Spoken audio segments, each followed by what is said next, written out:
ஆதி கைலாசத்திலே பகவான் பார்வதி இருவரும் சிறப்பாக வாழ்ந்து வருகிறார்கள். சரி. கிண்ணர் வெம்புருடர் கருட வித்யாதரர் அனைவரும் புடைசூழ கைலாசத்திலே குலுவிருக்கின்றார் கரைக்கண்ட சிவபெருமான். ஆமா. 7 14 லோகமும் படைத்து எறும்புகடை யானை முதல் 84 லட்சம் சிவராஜிகளையும் படைத்து கல்லினில் தேரி வரை கற்குழியில் குழந்தை வரை படைத்து விட்ட மனுக்களுக்கு படியளக்க வேண்டுமென்று சிவபெருமான் திறந்தோறும் பூலோக மக்களுக்கு படியளக்க வருகிறார்.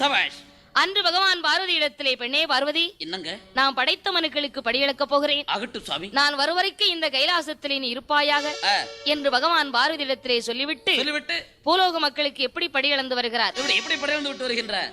நாளை நல்ல தினை எடுத்து நாளை நல்ல தினை எடுத்து நாளை நல்ல தினை எடுத்து தினை எடுத்து நாளை நல்ல தினை எடுத்து பகவான் நாடு எங்கும் படியளந்தார் அங்கே நாடு எங்கும் படியளந்தார் அங்கே நாடு எங்கும் படியளந்தார் உரிய நல்ல தினை எடுத்து உரிய நல்ல தினை எடுத்து உரிய நல்ல தினை எடுத்து பகவானும் உலகமெல்லாம் படியளந்தார்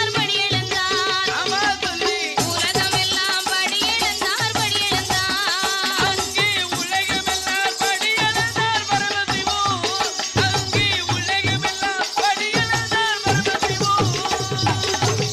பகவான் நாளை தினையெடுத்து நாடு எல்லாம் படியளந்தார். உரிய தினையெடுத்து உலகமெல்லாம் படியளந்து விட்டு படைத்த மனுக்களுக்கு பட்டினி இல்லாமலே படியளந்து விட்டு வருகிறார்.